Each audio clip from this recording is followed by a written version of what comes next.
I received some information about somebody who attended my church. His wife uh,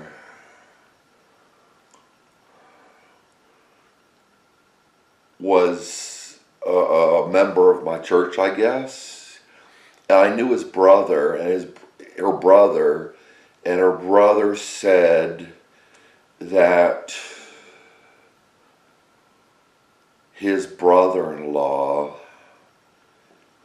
was beating children and strangling children, giving them an elbow, like hitting them with their elbow.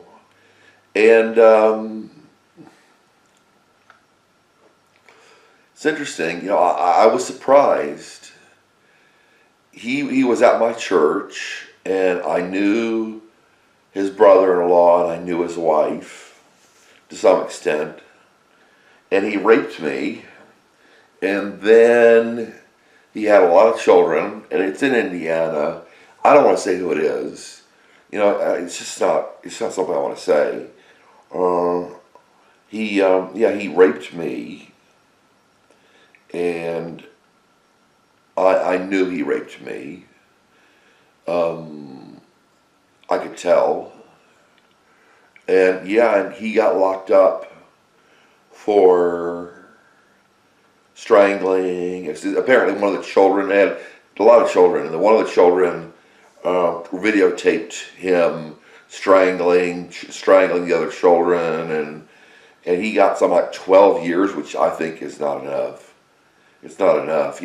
People will say, well, why do bad things happen to good people? And I say, well, are they good people? Is there a discipline that God levies on his people that they might be maybe better people, as in the case of Job? But I was shocked. I mean, he raped me. He was apparently was strangling his children. CPS got involved, and I'm thinking, well, yeah, that's what CPS is for. I mean, if you want to beat your child for doing something wrong, that's great. In my opinion, I could get in trouble for this. You two could take that down. That's what the Bible says. Spare the rod, spoil the child. If you don't beat him, you don't love him. And we could ban the Bible from YouTube. But I was just amazed that CPS got involved, Child Protective Services, and they got him, and they got my friend's sister for negligence. I think she probably did some stuff too. I mean, there's beating that is, or spanking. They say spanking. The Bible says you shall beat your child with a rod. And it says if you don't beat him, you don't love him. If you don't beat him, you don't love him. That does not mean strangling. That does not mean cuts and stuff like that. That does not mean smacking in the face. The Bible gives an example of this, and it says, that if a man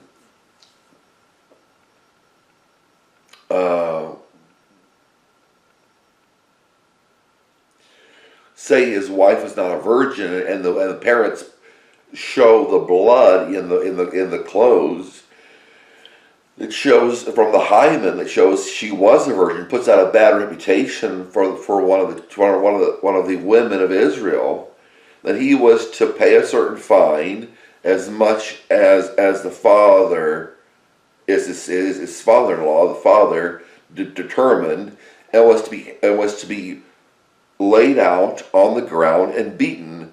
I forget how many times, but it might have been just optional, how the number of times. But I mean, that's fine for children. That's fine. That was fine for the people of Israel. That was the law in the people of Israel. He was not to go unpunished for saying such things. And I'm shocked. This guy was choking his children, and I won't say her name, but she was right there letting him do that. She was supposedly keeping a list, one of the children said, of things that they supposedly did wrong. I mean, you shouldn't beat your children every day unless there's something very wrong. You give your children a good beating a biblical way, and that's very biblical. Spare the rod, spoil the child. If you don't beat him, you don't love him. But beating for beating's sake, that's not good. That's not right. Uh, I mean, we could take spare the rod, spoil the child off of YouTube, or if you don't beat him, you don't love him. It's in Proverbs. You can read that. But, I mean, a beating should last a month or 6 months or a year until another beating will be required most of the time, and usually that lasts. If the child's gotten beaten several times, usually it lasts about 5 or 10 years. You don't need to beat the child. If you beat the child for doing wrong, not for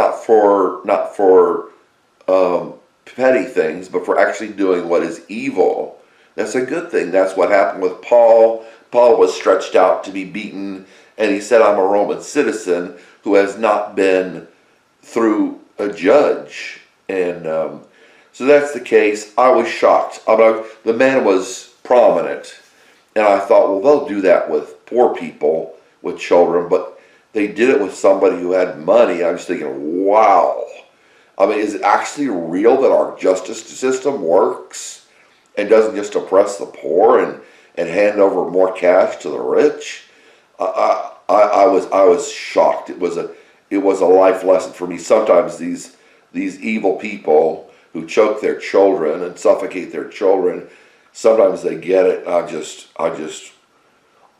was amazed. And of course, he raped me too. Okay, well, I'm an adult. I can take that. But I mean, he was not a good man. I think what people really need to learn, especially Christians, is that people do these kinds of things. I mean, they rape, they beat children, they beat people up, they do this stuff. You can see it on YouTube, people beating people up, And I'm just thinking, your life wasn't in danger, no one was being raped. Why are you beating someone up? Don't be trashy.